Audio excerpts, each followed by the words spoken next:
Hi everyone, I'm Mr. Z and welcome to our World Studies class. I'll be teaching it this year with my good friend Mr. MIDKIFF or Mr. M. And so now I'm going to go through and tell you a little bit more about myself, a little tiny bit about Mr. M, and also just about our class in general and what we're going to be doing a little bit this year. So I'm John ZINGALE. You can call me Mr. Z. This picture of me is one of my favorites. It's when I got to go down to the Google headquarters in California, Mountain View there, and got to dress up as Pegman, the person that you would drop onto the maps and everything.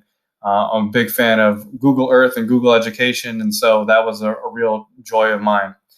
This is now my 8th year teaching at Vancouver iTech Preparatory. It's pretty cool because iTech's only been around for 9 years, so I've been a part of the school ever since year number 2. I love teaching there, and it's been a remarkable experience. I'm also a husband and father. Got a wife, Anna. We've been married almost 9 years, and 2 children, Scarlett, who's 6, and Lincoln, who's almost 4. And that's right, history teacher with a child named after a president. Go figure. For me, in my spare time, I absolutely love hiking photography. When I need to get away from things, that's what I do. I took the kids up to Mount St. Helens this summer and hiked down to Spirit Lake, rather. I've actually climbed Mount St. Helens 3 separate times. It's a remarkably hard yet rewarding climb. And I've swum in Crater Lake actually twice. Last year, it was a lot of fun. We cliff jumped about 30 feet into the water. But it's also very, very, very cold. Last year, I was recognized as the 2019 Washington State History Teacher of the Year, and I was also one of the 10 finalists for the National History Teacher of the Year award. It's quite an honor to be recognized as such as we push educational boundaries and teach kids history in new ways and in skill-based rather than just content. I'm also a Google certified educator and innovator, part of the Washington, D.C. cohort in 2017. I went down, was also part of the Google Geo Institute. Aside from that, I'm also on the Washington State Council for the Social Studies board, and I am their webmaster. And while you all come first in my life, I'm also very passionate about enhancing social studies education, not only across the state, but across the country. And so I present at conferences here in Washington, in Oregon, but also nationally with the National Council for Social Studies. Some pictures of my family and I. Up here, we have my wife and I go to Philadelphia every so often, and Washington, D.C. Got to take the family there last summer. So my wife and I in front of one of my favorite places, Independence Hall, where our founding people wrote the Declaration of Independence, the Constitution, and was our capital. I'm a massive Hamilton fan, so when I got to see it live, that really made me happy when it was here in 2018, I believe. And for those of you know, like getting good pictures of kids is always difficult, so when you get them, you got to share them. So here we are in front of the Space Needle by the Science Center in Seattle. And here's one of my favorites at Crater Lake last summer. Just a phenomenal trip, and if you've never been to Crater Lake, please go at some point because it's unlike any other place on Earth. Here we are with some of my National History Day kids. We got to actually travel to Washington, D.C. when they made it to Nationals.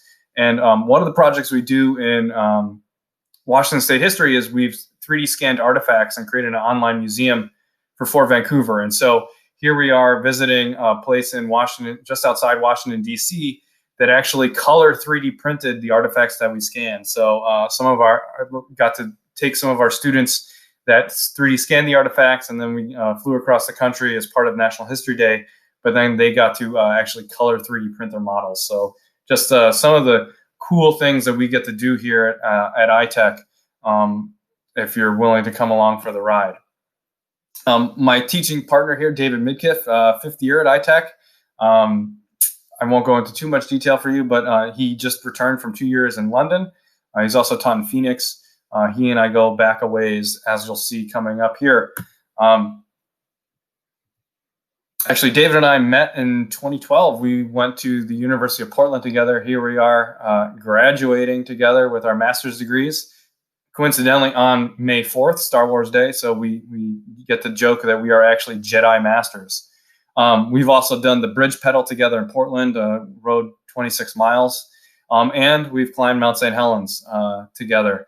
This was back in 2015. It was one of those days where it was amazing. The hike was great. We were with good friends and good people, and we actually got above the clouds. But then by the time we got to the top of the volcano, we were clouded in. So it was about like 35, 40-ish degrees at that point in the day. We lost our view. But Mr. MIDKIFF and I go back a long ways, and I'm excited to be kind of co-teaching world studies with him this year. Our grading, we use a 4-point Marzano rubric when grading on the different standards. We grade on the Common Core social studies standards and on the speaking and listening standards. We believe in mastery learning. So as you move up towards that 4-point scale on the different standards, it's about mastering the standard. We will have multiple attempts on things too. One of the things that I love about iTech, and it is somewhat unique, is we believe in redos, retakes, and do-overs / retries. It's in the very fiber of what we do. You have to be willing to fail in our class. It's your first attempt in learning, and what we're doing is new. Just like in sports or in practicing instruments, you're not going to get things the first time, and that's perfectly okay. There's so many times that I'm trying new things and learning new tech and bringing things into the classroom. Sometimes it doesn't go perfectly the first time. That's why we try things over and over again. The idea is to eventually get there through mastery, and we have multiple attempts on standards throughout the projects. One of the things we want to talk about here is philosophy. I'm going to go back down to here in the bottom. Actually, it's not just memorizing facts and dates. We will memorize different information. There is some stuff that we definitely want the kids to know, but here I believe in allowing the students to become historians. I want them to learn how to think like historians and ask the good questions. Why did this happen? How was this possible? And really understanding past events. Can we make connections of past events to what's currently going on in our lives? How can the past better inform us and make us better informed and better citizens? We're going to use primary and secondary sources. We don't really have a textbook. I've never really taught from one. We're going to be looking directly at artifacts, directly at documents, directly at different things, videos, interviews, people from the people that experienced it or the historians that have written about it because they're the experts.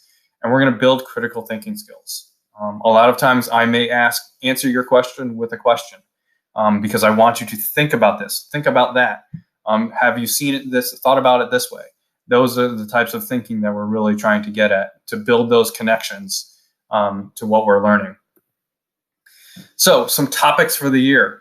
We're going to start off with a very small project called Cyber Skill Artisans, starting this next week or so. And it's going to be really built around why do we study history and learning, trying to understand that question, but also how do we leverage technology to communicate?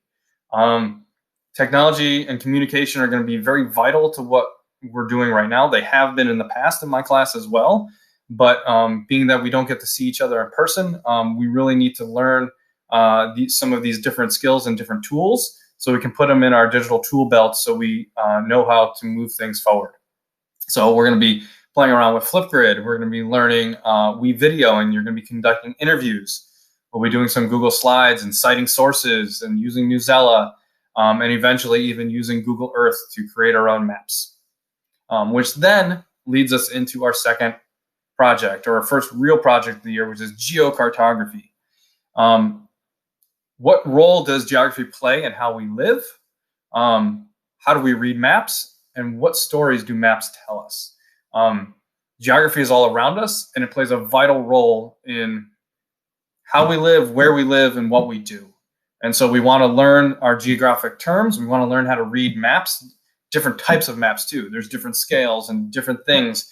Is it a population density map? Is it a climate change map? Is it an ancient civilization map? Is it showing us key? Is it a topographic map? And so all of these things are stories that maps tell us, and we want you to be able to identify the different types of maps and know how to read maps, because it's a very important skill to have moving forward. And that's so we can make connections to the world and globe around us as well. Then we move into ancient grapes with a focus in grapes that stand for geography, religion, achievements, politics, economics, and social structure. And we're going to look at the role specifically that geography plays in these ancient civilizations, but then you will have to be able to explain the role that geography plays in these other pieces as well. How does geography impact the achievements of architecture? What role does geography play in the economics and trade routes? How does geography affect the spread of religion? How does geography play a role in where people live within civilization? So the social structure and the power structure, and also the politics. How are these ancient civilizations across the globe, from Machu Picchu and the Incan to Rome and Greece, to ancient Egypt and Mesopotamia and the Maya and Aztec, how are they similar and yet different? How do these civilizations influence the present? There's a lot of things around us today that maybe you didn't know actually bleed back into civilization 3,000 to 4,000 years ago. And so what lessons can be learned, and how can we better understand the influence that these civilizations have had on our world today? That'll take us to roughly semester break, with about each project taking a quarter. The first two are a little bit shorter, just because we wanted to build in some skills and get to know you a little bit better. In the back half of the year, these are tentative too. We're going to do our CBA, where we're going to practice in on our argumentative writing and our essay. They'll be tied in directly with language arts too. Actually, all of these projects will be directly tied in with language arts this year, so that we're working on the same projects in 2 classes. So if you keep pace with what we're doing in here, and with Mr. Lehman in his language arts class, or Mr. MIDKIFF in their language arts class, you're going to do well in 2 classes. It's our way of reducing the load of projects that you'll have throughout the year. This CBA is, we're going to look at now what is the issue, like what does a current event, how does it relate to the past? So why is it important to understand the past to understand the present? In the past, we've looked at the refugee crises going on around the world in Myanmar and Syria and in Central America, and looking at past events like the Huguenots and the Jewish refugees from World War II. But that may change based on what we feel is best for you guys. And the last one too is tentative, but it kind of, after studying ancient civilizations and bringing us into this idea of feudalism, we want to get into the age of revolution, and looking at how ideas change the world, and the flip from a king and a monarch having all control and power in the world to the people starting to get the power and control in a world and having a voice in what's going on. And so we're going to talk about how do people and ideas and inventions and how their ideas are revolutionary. What is a revolution, and what does it take to be innovative and push boundaries? And so that's kind of our year. And please let me know if you have any questions. You can always email me, john.zingale@vanasd.org, or you can email David Midkiff at david.midkiff@vanasd.org, or you can always Canvas message us as well. That's a brief overview of our year. Thanks for joining us today. I'm excited to get to know each and every one of you. Thanks.